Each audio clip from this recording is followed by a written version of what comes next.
was busy wanting to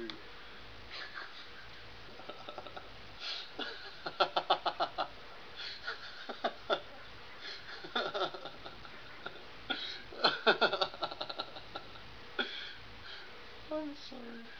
This is I'm picking up where I left off. Okay.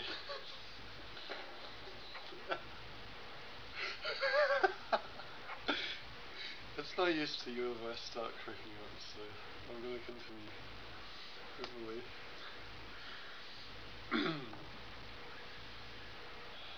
I was busy wanting to go and email a few people, but God had different plans, as always. So when I was in the office,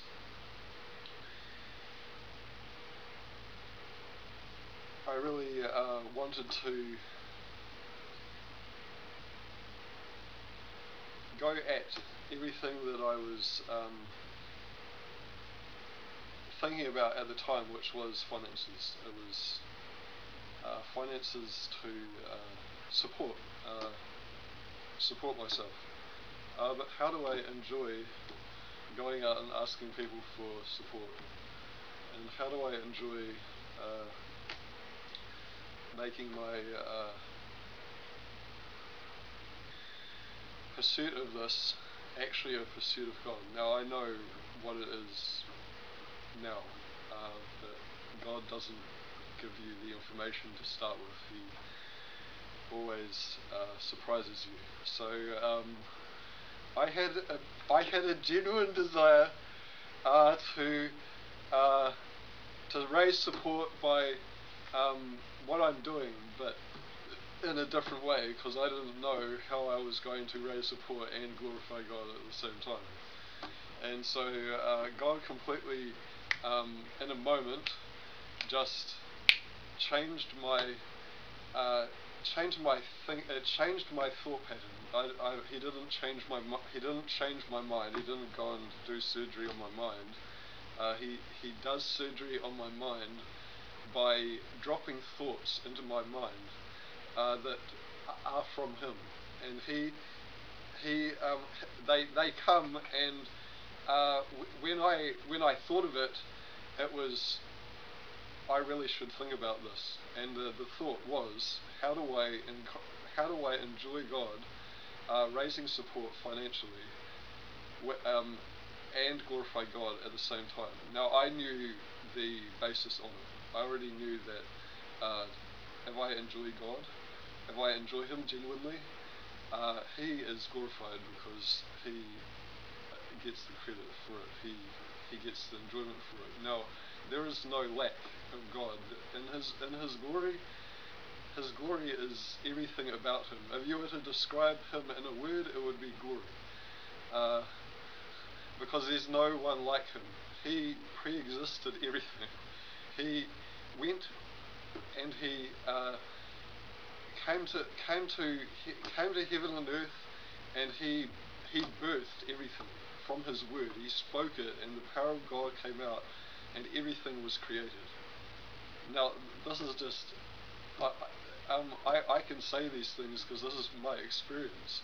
When the word comes to me and I speak it, it goes from one thing to the next. And so the next thing I knew, the only thing that I was thinking about was the enjoyment of God and to glorify Him. And somehow I knew that finances would be dealt with, and they were. And so I'll just leave it at that. I've already shared the story, so now if you're listening to this, I am so excited because I realized that what we need right now is someone who's fervently in love with God to come and to speak these words, and it not just to be someone that has experience. Now, I'm definitely not making light of experience. In fact, like I said before, by me saying that I am a person with lots of zeal and no knowledge isn't a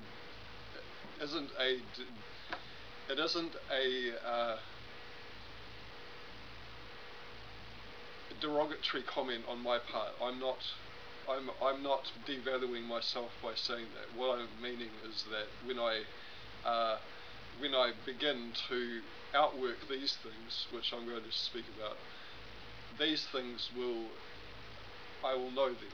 I will have knowledge of them. I will have understanding of these things, and I don't have it yet. And that's not a derogatory comment. I don't have it yet. God is just whetting my appetite. He has eternity to reveal His glory to me, and I know that the most important thing for me in my zeal is to be excited, because my excitement is what He wants me to convey. He wants me to convey my excitement to you, and to convey my genuine desire for these things to be outworked in my life, and I hope it will be outworked in your life, because I know if you're reading this, the reason that I'm saying this is because I can't begin to start to explain. I can't put words. I can't articulate everything of what God has done. Now, I would suggest that it's not about what has happened. What has happened, God already foreknew it. God knew that you would be listening to this. God knew that at this very moment, the words that I speak, those ones would fall away, but the things that God has that are eternal will remain. And He knew that I would have difficulty expressing what He is doing, because where it says that where it says you're out of your mind is because it's because you are. It's because the thing that you're supposed to do is you're supposed to listen. You're supposed to listen to what is being said. So I really pray that this blesses you, this whole thing, because you want to know what God is doing. You want to know what God will be doing, and like I said, I'm convinced. I would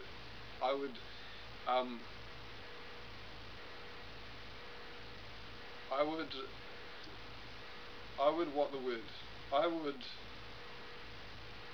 encourage you that this isn't something that has. I would encourage you that this isn't something that is going to happen, that's out there in the future, but it's happening right now, because these are the things that God is whetting my appetite for. And that phrase, I'm using that phrase a lot, but it's these 10 things which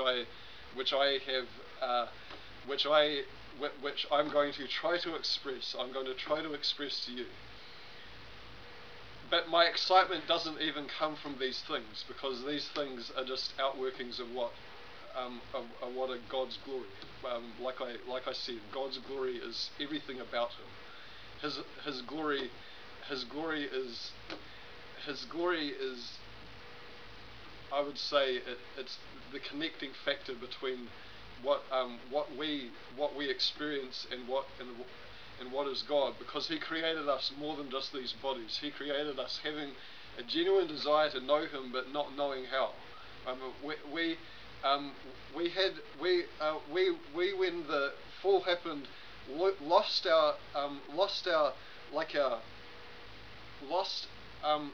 the ability. Well, we never had the ability, but because we were taken from Him, we didn't have His presence with us as we do now, because of Jesus. And it's only because of Jesus that we can know these things. It is only because of Jesus that we have knowledge of who He is, and it's all because of Jesus. And God's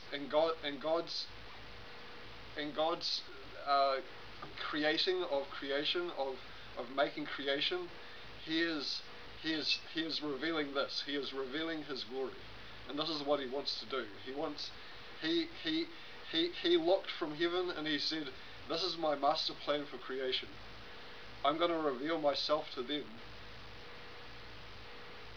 And we would say, "Wow, this is good, and could we have some more?" That's his whole plan. So at the end is the glory of God, and it's the beginning, and it's and so we may have a lot of things that we do, but the first thing that we need to do is we need to take our focus. This is number one. We need to shift our focus from our responsibility to God's sovereignty. That it doesn't depend on us. This whole life, it doesn't depend on us. In fact, the example that I use is, I was able to say while I was evangelizing in Oxford, completely honestly, if I didn't know that Jesus loved me, I wouldn't be here because I'd be too scared to do this. And this is my thing. If you think fear is going to stop you or to stop God, no, it's not. It doesn't stop God from doing all that He's purposed. Yeah, fear is a big thing. Fear, I wouldn't underestimate it. Fear doesn't do well for us when we want to do what God has given to us, and we know in our hearts what He's done for us, but it doesn't do good for us. Fear doesn't do good for us. But